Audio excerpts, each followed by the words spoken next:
La exquisita belleza de las plantas, la agilidad de los animales y la inteligencia del hombre delatan la existencia de un creador. ¿Cómo explicar si no el origen de la vida y su mantenimiento día tras día? Esta presencia del Todopoderoso en la creación y conservación del universo se llama presencia por inmensidad. Dios no abandonó a sus criaturas. Goza estando con ellas, no de modo visible, pero sí de otras múltiples maneras. Allí donde estén 2 o 3 reunidos en mi nombre, allí estaré yo en medio de ellos, dice Jesucristo. Cuando rezamos, allí pues está Él con nosotros, y en cada oración de la Iglesia. Tuve hambre y me diste de comer. El Señor está particularmente en los pobres, en los enfermos, en los ancianos. En el prójimo hemos de ver a Cristo. Así es fácil cumplir su mandato de amarnos los unos a los otros. Presente está también el Hijo de Dios, el Verbo, en el Evangelio, a través del cual nos transmite su palabra.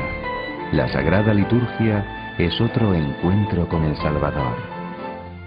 En el alma en gracia establece su morada la tercera persona de la Trinidad, el Espíritu Santo. Es una presencia entrañable, permanente, que nunca abandona si no se la expulsa por el pecado. Pero por encima de todos estos modos de estar presente, destaca la presencia real y sustancial de Cristo en la Sagrada Eucaristía. Es esta la apoteosis del amor que lleva a las otras presencias a su plenitud. Es la presencia viva del cuerpo y la sangre de Cristo bajo las especies del pan y del vino. Es el gran misterio de la fe. El Dios hecho hombre no quiso reducir su estancia en el mundo a 33 años de vida. Quiso quedarse con nosotros hasta el fin de los siglos. Su omnipotencia le permitió irse y quedarse al mismo tiempo. ¿Por qué? Por amor. Ese fuego que vino a traer a la tierra sigue ardiente y viviente bajo las especies eucarísticas en todos los sagrarios de la tierra. Ese amor, expresado de modo sublime en el Calvario, es un amor personal, a ti y a mí.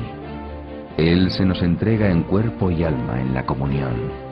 Es esa la presencia más íntima que imaginarse pueda. Adán y Eva fueron creados por Dios en un estado de felicidad e inmortalidad. Lo perdieron para ellos y para nosotros por el pecado original. Pero su castigo no fue irreversible, como el de los ángeles rebeldes. A nuestros primeros padres, la misericordia divina les prometió un Salvador. La narración del Génesis nos prepara ya, desde el principio, a la venida del Mesías. En realidad, todo el Antiguo Testamento es una preparación o prefiguración del Nuevo. Nos va dando claves para entender lo que sucederá en la plenitud de los tiempos, cuando llegue el Redentor prometido. Así, Adán es la figura del nuevo Adán, Jesucristo, Padre de la humanidad redimida. Del mismo modo, la Virgen, Madre del Redentor, será la nueva Eva. Moisés es otra de las figuras de Cristo. Con él Dios establece su alianza en el monte Sinaí. Ese pacto se concreta en los 10 mandamientos grabados en las tablas de la ley, que se guardaron celosamente en el arca de la alianza. Esa antigua alianza prefigura la nueva, la que nos trae Jesús. Este es el cáliz de mi sangre, sangre de la alianza nueva y eterna, dicen los sacerdotes en la consagración. Y la antigua arca palidece frente a nuestros sagrarios, que encierran al Dios vivo, realmente presente en la sagrada hostia.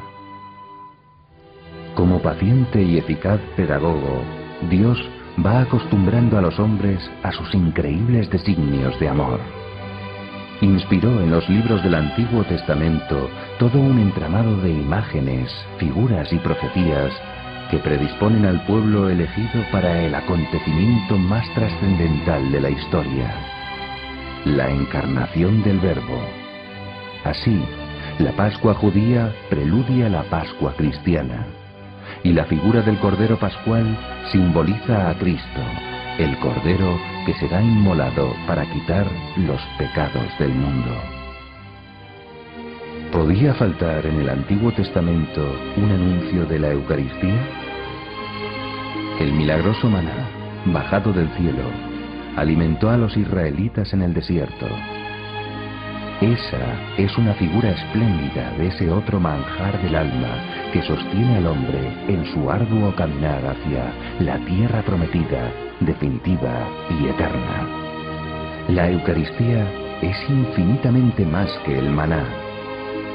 Es un antitipo del cielo. Jesús, en su vida pública, se sirvió de las cosas más corrientes para anunciar a la gente sencilla el reino de los cielos. En sus milagros y en sus parábolas parte de lo real visible para significar lo sobrenatural invisible. Dejándose bautizar en el Jordán, hizo del agua la materia del sacramento del bautismo, y con agua lavó los pies a sus discípulos. Del mismo modo, el pan sacado de las espigas de trigo y el vino extraído de la uva serán la materia de la Eucaristía. De bautismo y Eucaristía nos habla especialmente San Juan en su Evangelio. Así, al describir la pasión, cuenta cómo, tras la lanzada del soldado, del pecho de Cristo brota sangre y agua, símbolos de esos dos sacramentos. Y fue el milagro de la multiplicación de los panes y los peces, aquí, junto al lago de Tiberíades, el que le dio ocasión para su asombroso discurso eucarístico en la sinagoga de Cafarnaún. Quien come de este pan, vivirá eternamente. Y el pan que yo he de dar es mi carne para la salvación del mundo. Algunos protestantes piensan que Jesús hablaba en sentido figurado. Si así fue, ¿por qué se escandalizaron los judíos? Él debe estar loco. ¿Cómo puede darnos a comer de su carne? Le habían oído bien, pero no le comprendían. Jesús insiste. En verdad yo afirmo, si ustedes no comieran de la carne del Hijo del Hombre y no bebieran de su sangre, no tendrán vida en ustedes mismos. Muchos le abandonaron, como hoy. Para animarles a entender, les recordó que sus antepasados comieron el maná en el desierto y murieron, mientras que el pan que les va a dar, su propio cuerpo, saciará su hambre siempre. Les dará vida eterna. En el pozo de Sicar le dijo algo semejante a la samaritana.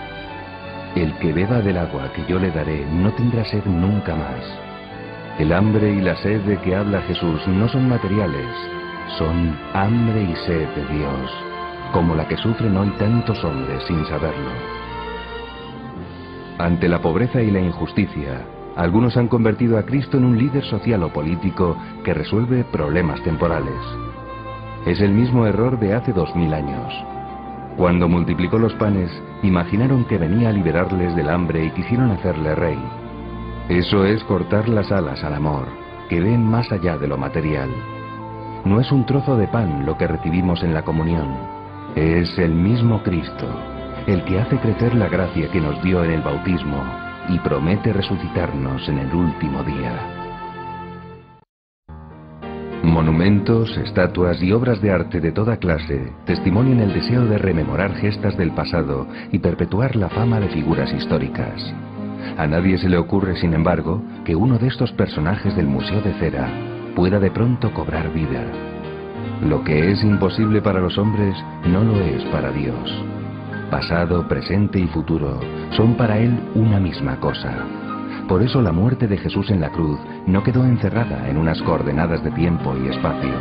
Trasciende la época romana y el territorio de Judea. No es un simple recuerdo. Se renueva cada día de modo incruento en todas las misas del mundo. Santo Tomás decía que los sacramentos tienen tres miradas: al pasado, a la pasión de la que sacan su fuerza, al presente, dándonos la gracia, y al futuro, preparándonos la gloria del cielo. En la Eucaristía, la mirada al pasado es más fuerte, es el mismo sacrificio de la cruz. El presente en ella no es solo la gracia, sino el autor mismo de la gracia quien se nos da en la comunión. Ella nos prepara al futuro eterno y por eso se llama también viático, pues nos alimenta mientras caminamos hacia el cielo. Este es, según una larga tradición, el cáliz de la última cena, reliquia de gran valor si así fuera. Pero los cálices utilizados en todas las misas del mundo, desde la primera, han contenido la misma sangre, la que brotó de las llagas de Cristo. Él se ha querido hacer contemporáneo de todos los hombres que han existido y existirán. ¿No son acaso sus hijos? Les ama por igual y quiere que todos se beneficien de su sacrificio redentor. ¿Pero es la misa un sacrificio? Es, sin comparación, el máximo y más eficaz sacrificio jamás realizado.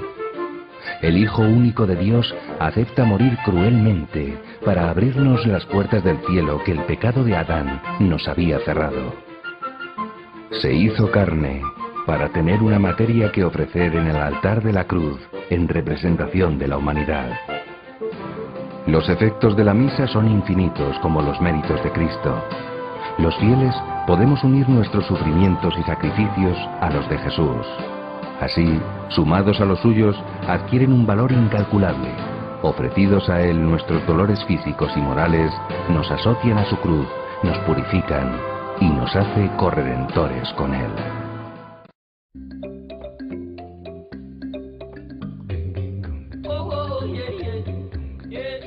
Viajando por el ancho mundo nos encontraremos gentes de raza y color diversos. Aún dentro del mismo grupo étnico descubrimos distintas tonalidades en los ojos o en los cabellos. Unos son gruesos y otros delgados, altos o bajos. A pesar de tantas diferencias, ¿negará alguien que todos son hombres? Esos colores y esas formas son los accidentes. La sustancia, lo sustancial, es la naturaleza humana. Esa distinción entre sustancia y accidentes es clave para comprender lo que ocurre en la consagración del pan y del vino en la Santa Misa. Los accidentes, el olor, el sabor, el color, permanecen antes y después, pero la sustancia cambia. Cuando el sacerdote dice, esto es mi cuerpo, la sustancia del pan desaparece y deja paso a la sustancia de Cristo, es decir, a su cuerpo, su sangre, su alma y su divinidad. Y lo mismo sucede con el vino eucarístico. El Concilio de Trento, reunido para fijar la doctrina católica frente a los errores protestantes, llamó a ese admirable cambio de sustancia transubstanciación. Significa que la presencia del Señor en la Eucaristía no es meramente simbólica o virtual, como pretendía Calvino, sino real. Es el mismo cuerpo que nació de la Virgen María y padeció en la cruz. Y esa presencia real se da también en las pequeñas partículas que puedan desprenderse del pan y en la más pequeña gota de vino una vez consagrados. El mismo Dios se esconde pues bajo apariencias de pan y vino. Pero, ¿por qué se quedó con nosotros bajo forma de alimento? ¿No podía hacerlo en imagen, fotografía o escultura? ¿Acaso quiso que al comerle lo asimiláramos en nuestro organismo como un manjar cualquiera? No, su amor va mucho más lejos. Este alimento es superior a quien lo recibe. No lo asimilamos nosotros a Él, sino que es Él quien quiere asimilarnos, elevarnos a su divinidad. Ardientemente desea nuestra unión, comunión, con Él. Y de algún modo también con su cuerpo místico que es la Iglesia. Por eso la Eucaristía está en la base de la caridad. Con ella nos unimos con nuestros hermanos en el interior de Cristo, en quien no caben odios ni divisiones. A quien dude, le responde Santo Tomás en su himno a la Eucaristía. La vista, el tacto, el gusto en ti se engañan, pero no hay nada más verdadero que esta palabra de verdad.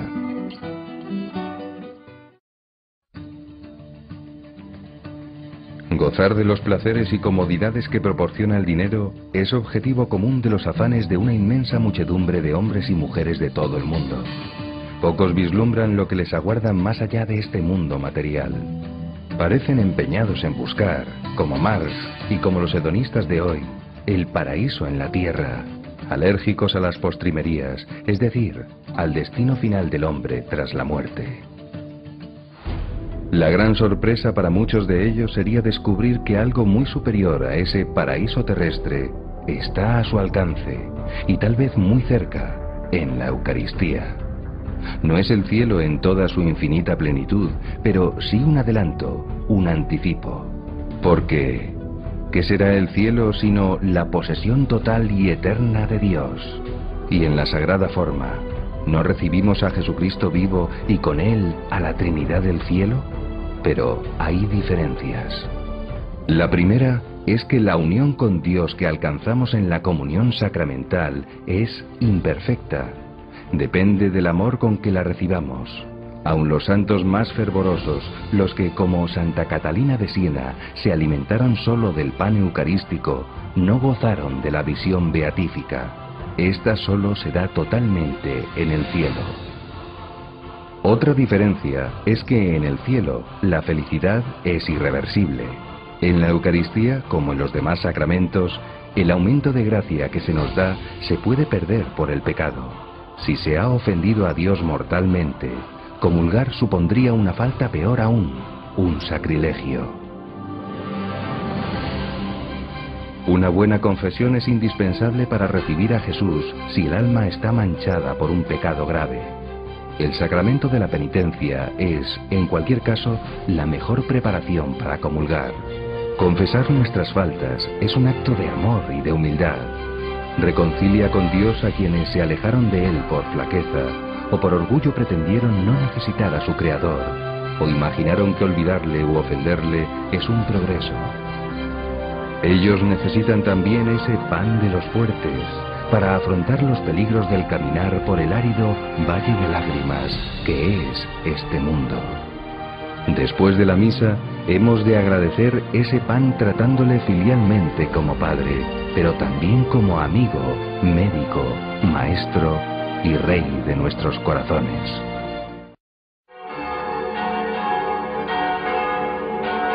Millones de personas en todo el mundo asisten a la Santa Misa cada semana. Son muchos más los que se pierden ese tesoro infinito de gracias, generalmente por falta de fe o por ignorancia. Y aun entre los que participan en el santo sacrificio, ¿cuántos son conscientes de lo que allí nos espera? No es la música ni el coro lo que debe atraernos, ni el esplendor de la liturgia. Eso ayuda, pero es secundario. ¿Qué es, pues, lo esencial? La misa es la representación, la renovación de la muerte redentora de Cristo. Existe una unidad y un profundo significado en cada una de sus partes. En el ofertorio, el sacerdote toma el pan que va a consagrar y lo ofrece. Nosotros también podemos depositar en la patena nuestros deseos, preocupaciones y alegrías y ofrecer al Señor cuanto somos y poseemos. Eso, unido a la oblación de Cristo, se hace inconmensurable y eterno. Después empieza el canon. Rezamos por los vivos, por la Iglesia, el Papa, los obispos, por nuestros seres queridos e intenciones particulares. Luego, ofrecemos los méritos de Cristo por los difuntos. Es el mayor bien que podemos hacerles. La consagración. Momento precioso, instante feliz aquel en que Jesús se hace presente en nuestros altares. Allí el sacerdote personifica a Cristo, con cuyo poder convierte el pan y el vino en su cuerpo y en su sangre. Recitamos el Padre Nuestro. Después, el celebrante fracciona el pan, símbolo de Jesús roto y desgarrado en la cruz. La comunión. Ahora participamos en el gran milagro de la Eucaristía. Los mismos ángeles se llenan de admiración cuando nos acercamos a comulgar. No somos dignos, pero el Creador de cielos y tierra viene a aposentarse en nuestra alma con infinito amor. y viene dispuesto a colmarnos de gracias y felicidad. ¿Por qué desdeñar, pues, la comunión frecuente?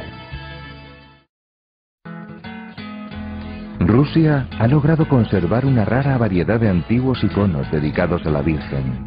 Entre ellos, nos interesan estos en los que María se muestra como receptáculo de la imagen de su Hijo. Simbolizan a la Madre de Dios como sagrario vivo. Pero, ¿es correcto relacionarla tan íntimamente con la Eucaristía? Esta devoción popular se basa en sólidas razones teológicas. María estuvo, como nadie, asociada a la pasión de Cristo. La vemos consoladora en el Vía Crucis y corredentora compartiendo los acerbos sufrimientos de su Hijo en el Gólgota. Se nos ha revelado que Jesús fue concebido en el seno virginal de María por obra del Espíritu Santo, sin intervención de varón. Podemos pues deducir que toda la herencia genética de la naturaleza humana de Jesús procede únicamente de la Virgen. De ella tomó toda su carne, y la sangre que derramó en la cruz era idéntica a la que se formó en su seno purísimo. Esa misma carne y esa misma sangre son las que se nos dan como manjar divino en la Sagrada Eucaristía.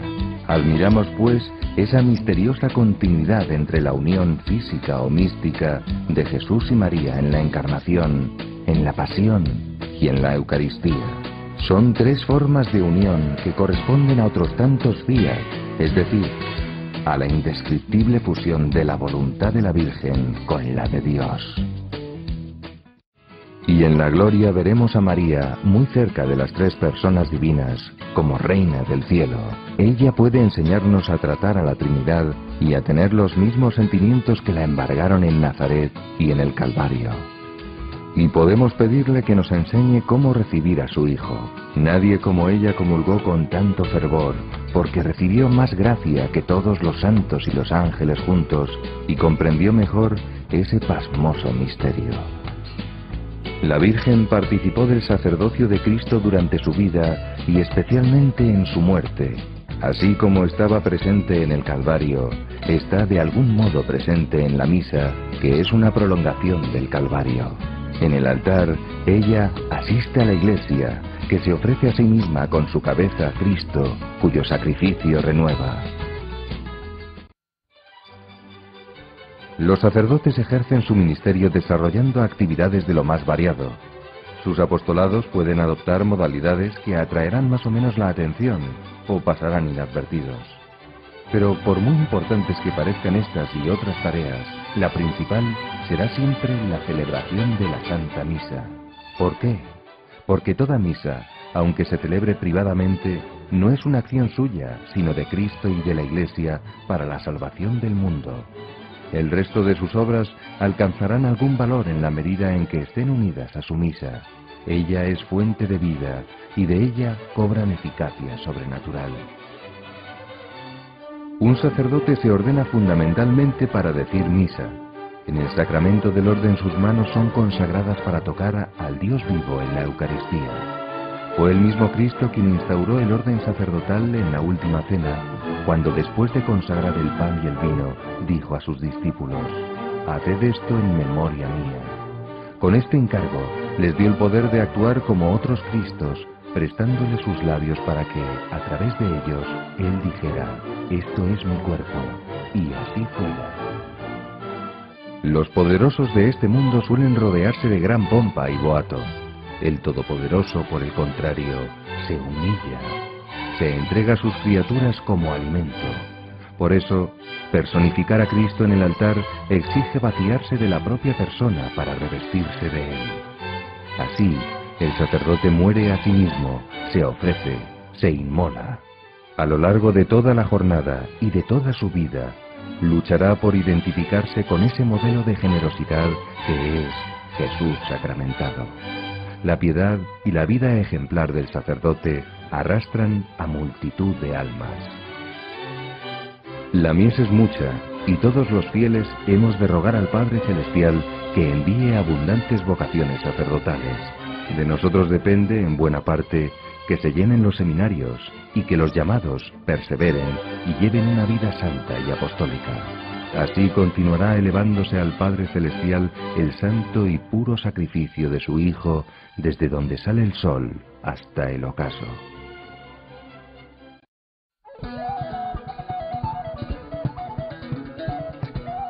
La alegría es uno de los frutos del amor que se entrega totalmente y para siempre. Su expresión más plena y visible en lo humano es el matrimonio entre un hombre y una mujer santificado en el seno de la Iglesia. Es un gran sacramento, pero ¿tiene algo que ver con la Eucaristía? Sí, todos los sacramentos son signos sensibles de la gracia. Dios actúa a través de ellos. Pero la Eucaristía es superior a los demás, pues nos da al autor mismo de la gracia. Es semejante a un sol rodeado de satélites a los que infunde vida y calor. Algunos sacramentos nos preparan a recibir la Eucaristía, como el bautismo, la confirmación o la penitencia. El matrimonio, en cambio, puede considerarse como una figura de la Eucaristía por su acción unitiva. En ella, Dios se une al hombre que come su carne en la hostia santa. Esa unión es llamada esponsalicia o nupcial porque dos se hacen uno. De modo semejante, los anillos que los esposos se intercambian en la boda simbolizan la unidad indisoluble que les hace una sola carne. Por eso, lo que Dios unió no debe separarlo el hombre. La fidelidad que los novios se prometen hasta que la muerte los separe es reflejo de la fidelidad divina. Dios no se muda, dice Santa Teresa, nunca abandona. El matrimonio da a los esposos la gracia especial de mantenerse fieles en lo próspero y en lo adverso, en la salud y la enfermedad. Así alabarán a Dios cuando estén felices y acudirán a Él en sus aflicciones. A la gracia propia del matrimonio se añade la que les ofrece la Eucaristía, que puede crecer cada día estrechando más y más la unión de los esposos entre sí y con Dios. Es una poderosa defensa contra todas las tentaciones. Los dos fines del matrimonio, amor mutuo y procreación, son también figuras de la Eucaristía. El amor infinito de Jesús sacramentado es fecundo en quienes comulgan con las debidas disposiciones. Ese amor engendra la caridad que desborda hacia afuera, hacia el prójimo. Y en el orden de la caridad, nuestro prójimo está ante todo en los miembros de nuestra familia. De ese modo, la gracia de la Eucaristía irradia sus efectos de paz y santidad en los hogares cristianos y es el mejor sustento para la educación cristiana de los hijos.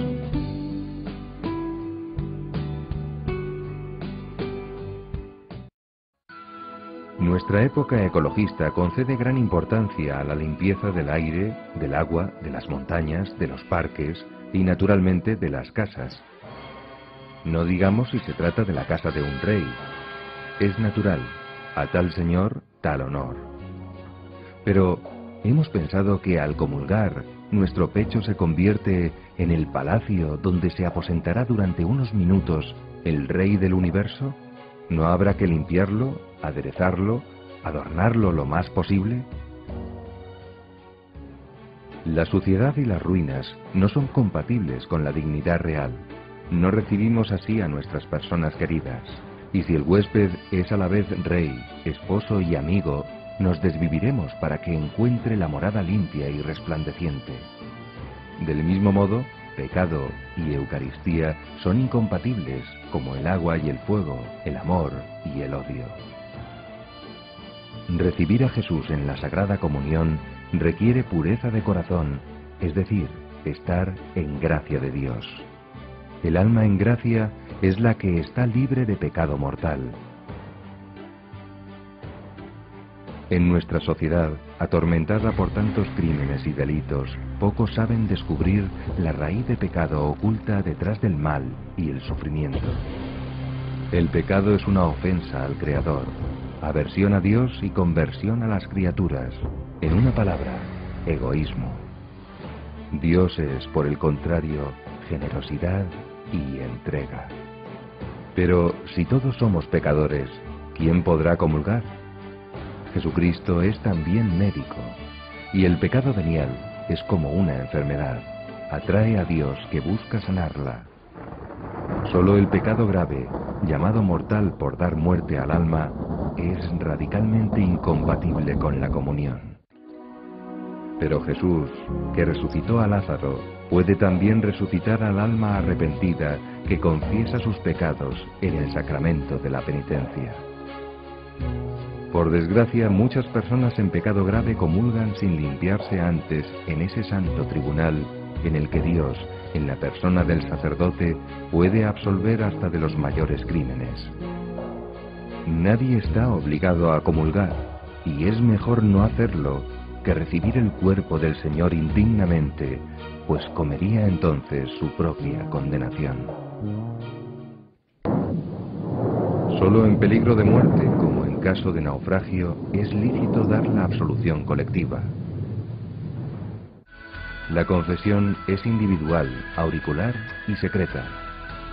La Iglesia recomienda la confesión frecuente, aunque estemos limpios de pecado mortal, porque es fuente de gracia y permite recibir con mayor intimidad y eficacia el pan del cielo.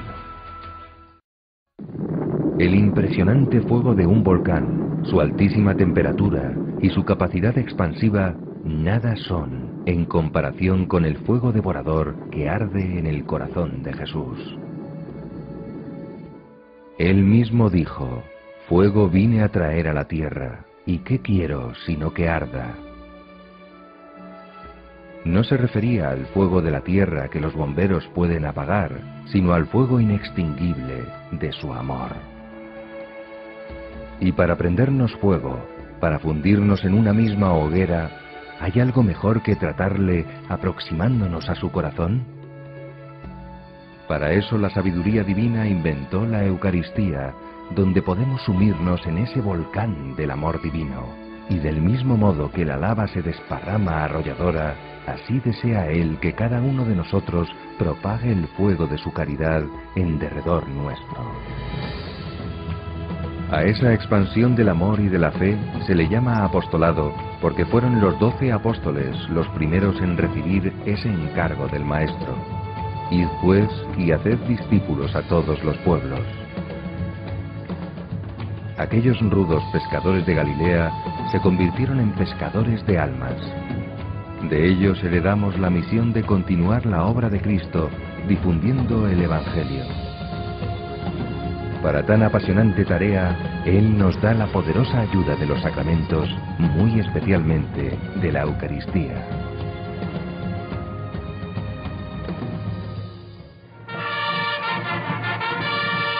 El apostolado no está reservado a sacerdotes y religiosos. Es derecho y deber de todos los bautizados, laicos en su inmensa mayoría. ¿Cómo ejercerlo? Con el ejemplo y con la palabra. ¿Dónde? En la familia, en la calle, en el trabajo o con los amigos individualmente. O utilizando los modernos medios de comunicación, radio, televisión, prensa, internet. El fruto del apostolado lo da Dios, pero antes hemos de sembrar nosotros su palabra, trabajar la tierra, formar en la doctrina y en la fe, seguros de que quien a vosotros oye, a mí me oye. Para que no abandonemos la brega, Jesús se ha quedado en la Eucaristía y nos ha enviado el Espíritu Santo que mantiene viva en nuestros corazones la llama de su amor.